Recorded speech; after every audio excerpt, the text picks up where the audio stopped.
right, what's up, Smashers? Guess what we're going to be talking about? Hip impingement, hip issues, all kinds of stuff about clearing space in the hip. So if you've got an issue with a squat or there's a problem with how you move, or you're getting that really tight, funky hip, what I'm going to do is I'm going to show you how to create a little bit of space in that hip joint and clear all that out. Now, the big thing is, by the way, Joey D right here. You know, follow him, give him a follow. He's my boy. Love the guy. He knows his stuff, and you know, just a cool fucking guy. So the way it works is that, remember, the hip sits. So the problem is this is like the ultimate hip hack. So what you want to do is you want to allow space in that hip joint, but the hip joint itself is super tight. And a lot of people are making mistakes by trying to loosen up the hip itself by banging it into all the sides of the acetabulum, and that's a real problem, because what you want to do is you want to distract the hip this way, not up, down, or back and forward. And the problem is you need to glide with that hip, and if you don't have that, you start to get impingements. And the other thing is, if you wind up the joint capsule, that's another problem, and I see this all the time. And I think mobility is a term that's being thrown around a lot, and a lot of people are doing it wrong. So I'm going to show you the right way to clean up that hip, and then I'm going to show you how to make it more permanent. So if you're getting, basically this is for a clicking, snapping hip, or you get that real funky, sharp pain right in the front, this is basically how to clean that up and open up the hip the way it's supposed to. So basically what we're doing is we're taking the hip, we're causing a little bit of distraction, moving it better, giving it a whole bunch of butter, making it smooth, giving you the ultimate hip hack. That's all we're doing. It's super easy.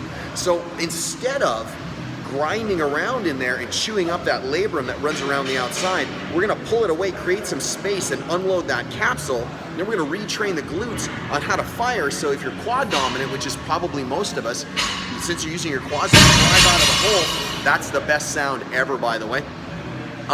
If you're quad dominant, to push yourself out of the hole in the bottom of the squat, or when you're walking, you're not doing enough to fire your glutes when you're walking, so you tend to use your quads a lot. If you spend a lot of time sitting, you tend to shorten up the hip flexors, the sartorius, the iliacus, the psoas, all that stuff in there, that rectus femoris, that all gets really tight. And so I'm going to show you to clean all that stuff up.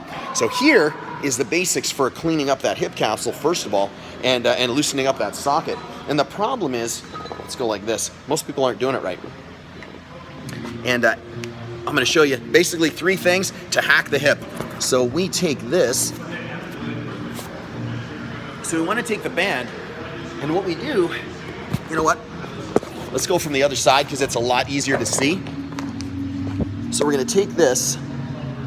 You can see I've got the band here. So we're going to step into the band. The band is going to come up inside the hip, and then we're going to load the band to the side. And that's really, really important, because what happens is people tend to load the band. That's pulling on the groin. They load the band backwards, forwards, or all this weird stuff. If you're just looking to restore a lot of the glide in the hip and get rid of that snapping, clicking that you hear in here when you move your hip through full range of flexion, or you're getting into flexion and you hit that spot where you're in a position where you're in full flexion like I am, right? We're closing up the hip, getting up to that 120 degrees, and it starts to pinch in here. It's because there's not enough space in the capsule. So we want to take this, we want to load up right in the groin. We're going straight sideways. Watch the twig and giggleberries. And we're going to just load up without pulling yourself over. So the band is pulling totally sideways. I'm going to come forward a little bit to open up the hip. So I'll come back like this. I'm going to come forward a little bit, so I'm going to open the hip. So I'm going to start in that open position. Band is pulling sideways, and then I'm just going to start to slowly come back until I feel it pinch a little bit, and I'm going to give it a little more of a shove and kind of paper clip back and forth through that. The goal is to keep that band pulling sideways because it's pulling the head of the femur out of the acetabulum, out of that socket, and your whole goal is to come as close to maximum flexion as possible while the band is pulling to the side. That's number 1. How long do we do this? Number 2 is we're going to teach those glutes to fire properly, and I'm going to give you 2 things to do. First one is you take the band, flip it around, throw it around the feet. So the band will go like this, is around the feet, okay? And we're going to just lay back, and all we're going to do is we're going to just take the feet, the band is loaded, and we're just going to turn the feet out, pushing against that band. The glutes are going to fire like crazy, especially that glute medius, which is trying to do abduction. We're going to do this 3 sets of 10. That's number 1. Number 2 is we're going to come on the inside here. So if you look, I'm just above the knee, so I'm not fulcruming below the knee to load up that knee joint. I'm actually above the knee, so I'm on the femur. And we're going to get into this position. Feet are about shoulder width apart. And all I'm going to do is I'm going to pick my butt up, and then I'm going to push the hips out. So I'm going to come up into a bridge, and I'm just going to push the hips out and then stay loaded in the band. So I'm just going to do 3 sets of 10 while in that bridge. So I'll come this way so you can see what I'm doing. So band is above the knee. I'm gonna push up into that bridge, hands on your tummy. I'm just gonna push out and keep the band loaded.